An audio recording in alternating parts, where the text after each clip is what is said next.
Hey everybody, it is the start of a new week and I've got a new topic for you guys this week. So last week we really dug into emotional eating, and this week we're going to really dig into cheat meals.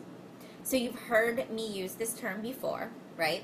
And maybe you do know the definition of a cheat meal and maybe you don't. Maybe you know how it should be used in your meal plan and maybe you don't. But today we're going to dig into it and I'm really going to help you understand and define cheat meals for you as an individual. So a cheat meal is something that you do once or twice a week at most where you remove all dietary restrictions. And it's not for an entire day, but it's for one meal. And it's something that you really enjoy and that are kind of looking forward to. And then it's also something that you remove guilt from. So you're going to eat that food and you're not going to feel emotionally attached to it at all. You're not going to feel guilty because 95% of the time throughout that week, you are consistent with following the plan that you have made for yourself to help you reach your health and fitness goals.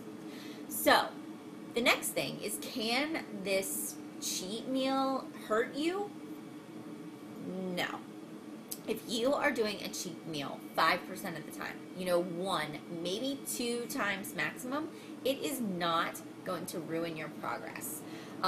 You are still going to be following a consistent plan, drinking your water, eating your 5 to 6 meals a day, and really looking at the quality of the food you're eating. And that one meal of the day that one meal of the week is not going to make or break it for you. But there's always a but, right? So there are multiple different kinds of people out there.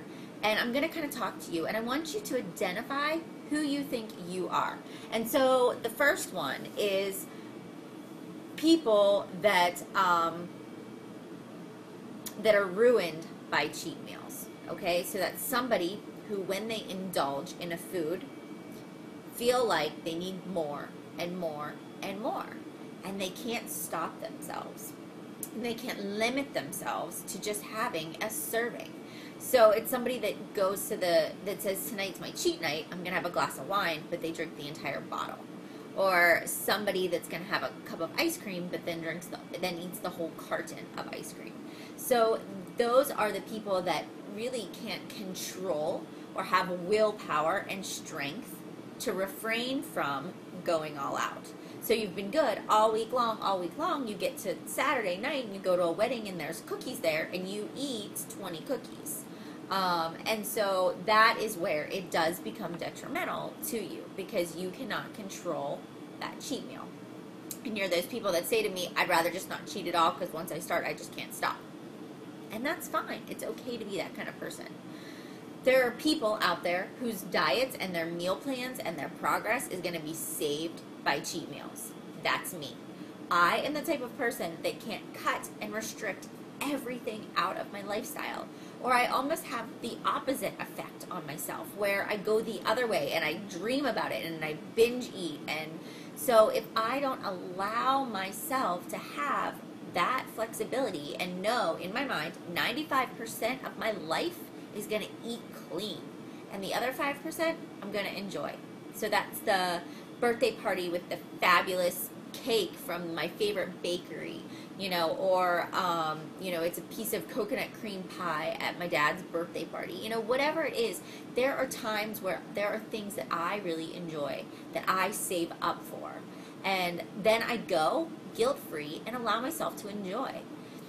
And it's okay and that helps me, when I go to a party or I go to a get-together and there's other stuff on that table that I don't typically eat or that isn't really that interesting to me, I don't feel deprived because I know that I get it somewhere else and that I'm going to enjoy it so much more. And so for me, cheat meals save me, and they're my saving grace. And I really call it a free meal and not a cheat. And it's free meal for me because I know that I've been good and I deserve it.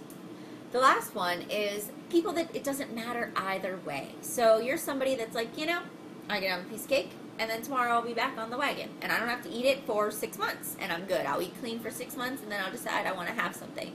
And you just have no emotional attachment to food, and you're just good all the way around. So think about which type of person you are and how having cheat meals affects you and your mentality. And if you decide that a cheat meal is something that you need to have each week, then schedule that in and follow that. And know that you will follow your plan the rest of the week, because 95% of the time you need to be on track with your meal planning in order to reach your goals.